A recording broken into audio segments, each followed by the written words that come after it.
Dragon Ball fans are some of the luckiest people in the world. Their anime just got revived with a brand new series that's been awesome so far, and because it's such a long-running series, we've gotten some amazing games out of the Dragon Ball universe. Now, whether or not you agree with this list of the 10 best Dragon Ball games, that's not the point. The point is, this is a list of really awesome games that you should get your hands on, and let's discuss if I'm right or wrong in the comments below. But nonetheless, I hope I bring you 10 titles that are worth playing, and maybe you missed some of them, and hey, check it out. Here it is, the top 10 best Dragon Ball games.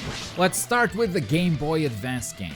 That's right, there's a Game Boy Advance game that is still worth playing to this day. I'm talking about Dragon Ball Advanced Adventure. This is a side-scrolling platforming brawler with some pretty sleek animations and tight controls for the platform you play it on. The Game Boy Advance wasn't that advanced, at least not by today's standards, but it still felt pretty awesome to kick everyone's butt in that game. Now, in the single game, you have the Dragon Ball and the Dragon Ball Z storylines, and most of the Dragon Ball games only focus on the Dragon Ball Z side of things. So I wanted to highlight this one for sure. And same goes for the next game, Dragon Ball Origins, which tried something very, very different. Now, most Dragon Ball games are just about the fighting. They're just fighting games. Dragon Ball Origins took some risks, and some of them worked, some didn't really. This is a game for the DS and 3DS, and you play all of it on the bottom screen with touch controls. And I know some people are already saying, "F this!" But touch controls are a personal thing. Some people will enjoy it, some people won't. I think some games on the 3DS and the DS actually use them quite well, quite creatively. But overall, whether I like them or not, that's besides the point. I like to reward developers who try to think outside the box and try to make some different games. If everyone makes Dragon Ball fighting games, then it becomes a very boring and stale place, which it was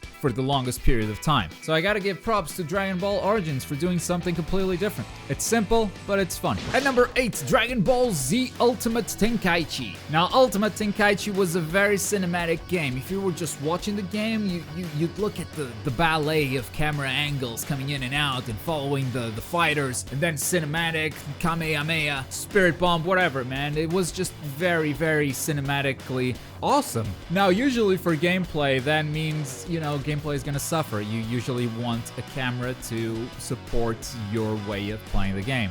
That wasn't really the case with Ultimate Tenkaichi though. And that really was its ultimate flaw. The gameplay ended up being a bit too simplistic to support this sort of cinematic feel. Nevertheless, it has a great presentation and it covers all the Dragon Ball Z sagas, so still worth playing.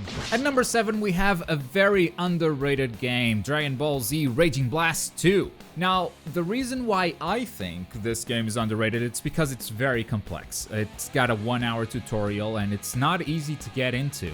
You could mash buttons, but then you would be playing a very simple game and you wouldn't be taking advantage of the Raging Blast 2 combat system. Now, because it is so complex and takes so long to get into, a lot of people gave up on it and just dismissed it immediately. But if you do have the patience to master those systems, everything that you see in the anime can be done in the game. And there's like a chess mechanic in there, like how different mechanics work together, that is just so satisfying. Again, if you do take the time to master it. If you don't think you have the patience, then yeah, this is not for you. Forget about it. Maybe you can play the next game on our list at number 6, Dragon Ball Z Burst Limit. This one was a graphical leap. Up to this point, the games looked a lot worse than Burst Limit. This one took graphics to the next level. Characters had such detail that we hadn't seen up to that point. Obviously, nowadays, they don't look anything special. Still looks fine though, but nothing mind-blowing. At the time, it was kind of mind-blowing. The gameplay is a lot more accessible than previously. It takes a lot of inspiration from the previous games, Budokai Tenkaichi. A lot of those systems are still there, but it's just a little dumbed down, a bit more accessible for players who want to have a more casual Dragon Ball experience. Now, the big downside here, I think, is that it only goes up to the Cell Saga. It doesn't go beyond it. You don't get to play against Majin Buu or anything like Dabura, Majin Vegeta. That whole arc is not there. Still, pretty good, accessible Dragon Ball game if you just want to jump in and have some mindless fun. At number 5, we have Hyper Dragon Ball Z. This is a fan-made game. It's not officially licensed or anything, so at any point it could go away.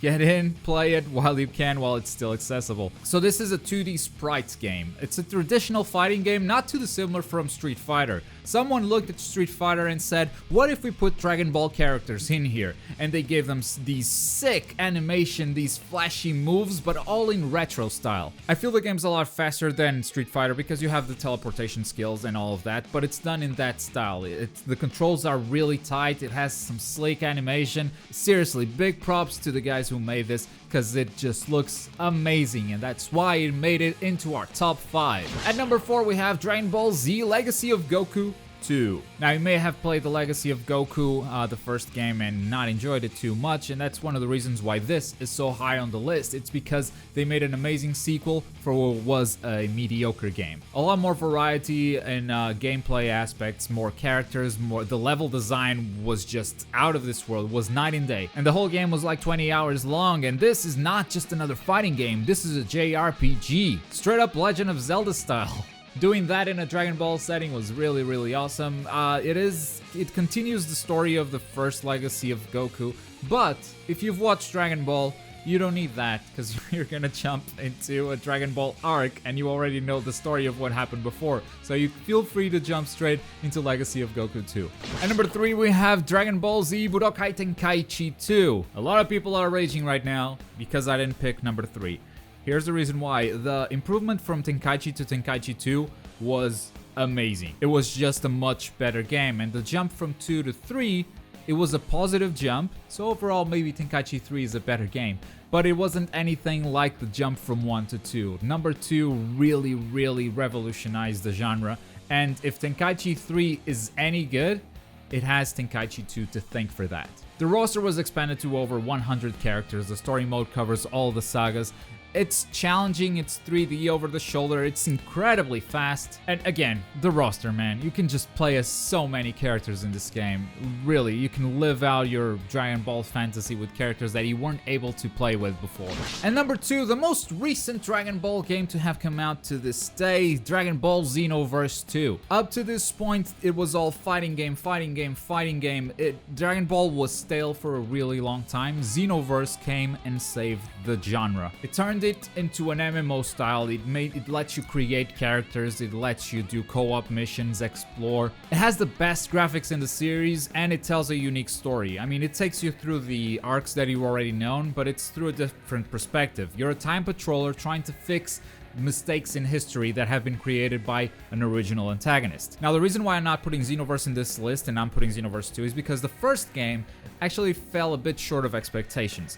It felt like it was a very compacted experience, but with a lot of rough edges. I think Xenoverse 2 really polished those edges, expanded the roster, expanded the world in general, and they made a much better game that way. I mean, even small things like the Saiyans were able to transform in the first Xenoverse into Super Saiyan, and now every race has a transformation. Obviously, you want every race to have a transformation, otherwise you feel like you're missing out unless you're playing a Saiyan, right? So yeah, just a lot of polish, a lot more options. Xenoverse 2 really takes the cake here, and that's why it's our number 2 on this list. And finally, at number 1, bring on the hate, but my favorite Dragon Ball game is Budokai 3. To this day, it is my favorite Dragon Ball game. It's 2D? It's not 2D because you can rotate the plane. How do you call that? 2.5D? Or is it a full-on 3D game?